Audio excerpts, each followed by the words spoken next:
Picture this. Something so unbelievably dense, so powerful gravitationally, that even light can't escape it. Right. The fastest thing there is. Exactly. Invisible, but it's, warping space and time itself. Today we're doing a deep dive into the science of black holes, what they really are, how they work, the extreme physics involved. And why they're still such a huge mystery. Yeah, why they still capture our imagination so much. Our goal here is really to get into the nitty-gritty, beyond just the basics, explore what we currently understand about these extreme cosmic objects. Looking at the how and why behind it all. Precisely. Based on what science knows right now. Okay, let's jump right in then. Fundamentally, what is a black hole? Where do they come from? Okay, so the story usually starts with really massive stars. We're talking giants, like at least 20 times the mass of our sun. Wow, okay, big stars. Yeah, huge. And they burn through their fuel incredibly fast. When that fuel runs out, the star's core can't support itself against its own gravity anymore. And it just collapses. Catastrophically. It implodes under its own weight. But it's not just leaving, like, a dense star behind, is it? It goes further than that. Oh, much further. All that matter collapses down into an incredibly tiny point. We call it the singularity. Singularity. Yeah. And tiny means? Well, theoretically, infinitesimally small. Like zero volume, but with infinite density. Infinite density in zero space. That's hard to wrap your head around. It really is. It's a point where our current laws of physics, well, they kind of break down. We don't fully have the language to describe it. Okay. And the singularity, it's wrapped in the event horizon, right? That famous point of no return. Exactly. The event horizon is the boundary. Think of it like the edge. Once something crosses that line, the gravity is so intense, escape is impossible. Not even for light. Not even for light. Which is why they're black, right? No light gets out. So something that powerful is just invisible, which leads to the big question, how do we even know they exist? Ah, yes. Good point. We can't see them directly, so we have to look for their influence on everything around them. Their gravitational fingerprint, sort of? Pretty much. They might be invisible, but their gravity is profound. We see the effects. Like what kind of effects are we talking about? Well, imagine gas or even a star getting too close. Yeah. It often doesn't just fall straight in. Okay. It gets pulled into orbit, forming this swirling disk of material around the black hole. So it's an accretion disk. Right, like water going down a drain. Kind of, yeah. And the material in this disk is moving incredibly fast, rubbing against itself. Creating friction. Exactly. Immense friction. This heats the disk up to millions of degrees. Millions. Wow. Yeah, incredibly hot. And that superheated stuff gives off intense radiation, especially X-rays. Ah, so that's what we detect, the glow from the disk, not the hole itself. Precisely. Our X-ray telescopes can see that. Plus, we sometimes see stars orbiting, well, seemingly empty space. Like they're dancing around nothing. Right. But they're moving incredibly fast. The only way to explain those high-speed orbits around an invisible point is if there's something really, really massive there pulling on them. A black hole. A black hole. It's like seeing leaves swirling violently. There's a vortex, even if you can't see the vortex itself. Clever. Seeing the chaos they create. Okay, let's get into the really weird stuff now. The physics behind it. Einstein's general relativity is key here, isn't it? Absolutely fundamental. Einstein completely changed how we think about gravity over a century ago. Instead of just a force pulling things. He described it as a curvature, a warping of space and time itself, caused by mass and energy. You've used the analogy of space-time being like a fabric before. How does a black hole fit in? Yeah, imagine a stretched rubber sheet. Put a bowling ball on it, makes it dim, right? Sure. That dip is like the curve in space-time caused by a planet or a star.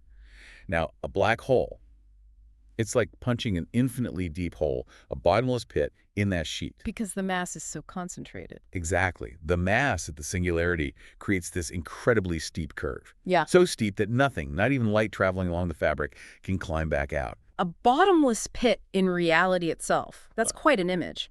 And this extreme warping, it messes with time too, right? Time dilation. It does. The stronger the gravity, the slower time passes relative to somewhere with weaker gravity. So near a black hole. It gets really dramatic. If you were falling in, time would feel normal to you. But someone watching from far away, they'd see you slow down, appearing to take forever to reach the event horizon. And this isn't just theory. No. Time dilation is real. We've measured it in weaker gravity fields, even here on Earth with precise clocks. Near a black hole, The effect is just amplified massively. So if I orbited a black hole for a few hours, Decades, maybe centuries, could pass back on Earth, depending on how close you were, of course. that's mind-bending. You could literally travel into the future. Okay, and what about spaghettification? That sounds unpleasant. It certainly would be. It's the term for the extreme tidal forces near a black hole. Tidal forces, like the moon causes tides on Earth. Similar concept, but wildly more extreme. The difference in gravitational pull across an object becomes enormous. So if you fell in feet first, The gravity pulling on your feet would be much, much stronger than the gravity pulling on your head. Ah, stretching you out. Vertically, yes, like a piece of spaghetti. Long before you actually hit the singularity, these tidal forces would stretch you and eventually rip you apart, atom by atom. right. Note to self, avoid falling into black holes. Got it.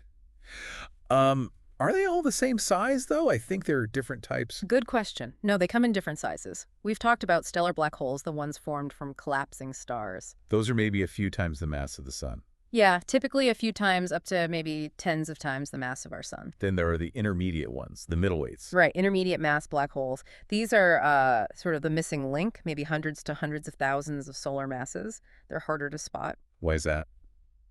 Well, they don't have quite the same dramatic, large-scale effects as the really big ones, and they're not as common as the stellar ones. We're still actively looking for more definitive proof of them.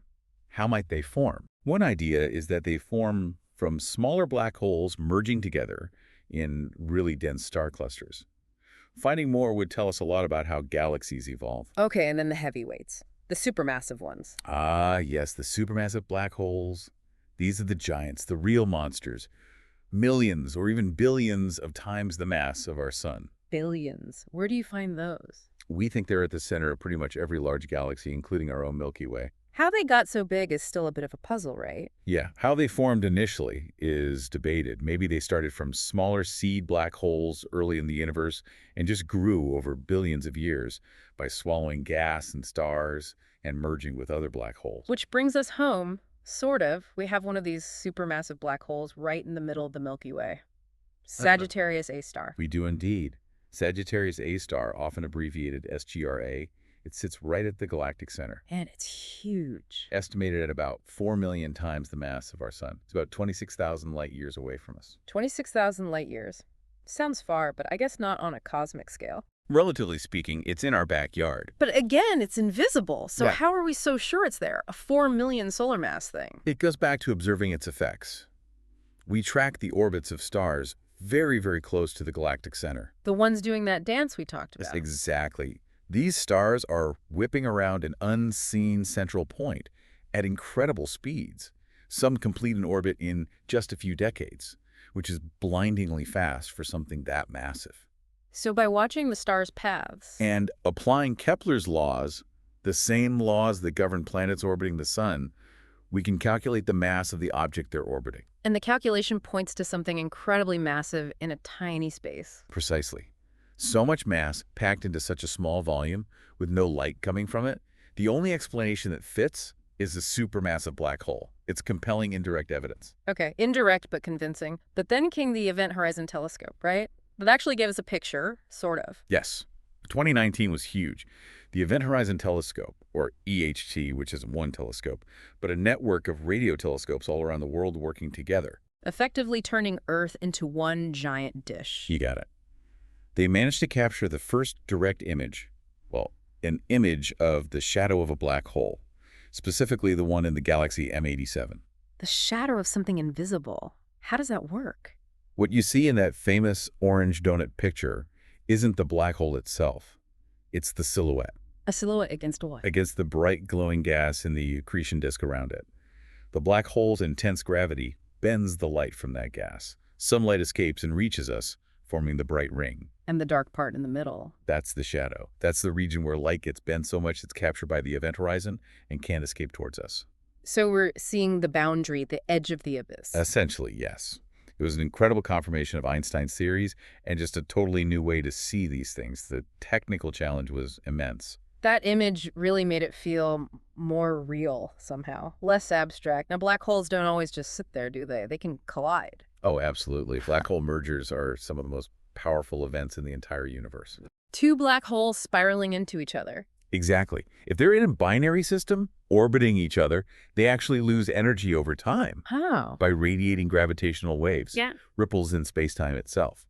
Ah, okay. So they radiate away energy, spiral inwards. Closer and closer, faster and faster, until they smash together and merge into one single, bigger black hole. And that collision must release a phenomenal amount of energy. Unimaginable amounts, mostly in the form of a final, huge burst of those gravitational waves. And we can detect those waves now, here on Earth. Yes, that was the other massive breakthrough. In 2015, the LIGO Detector's Laser Interferometer Gravitational Wave Observatory made the first direct detection of gravitational waves from a merging black hole binary. Confirming another of Einstein's predictions. A century later, yeah, it opened up a completely new window onto the universe. We're not just looking anymore, we're listening to the vibrations of space-time itself. Feeling the tremors from billions of light years away. That's amazing. But you mentioned earlier they might not be completely black. Something about Hawking. Right. This is where things get even stranger, mixing gravity with quantum mechanics.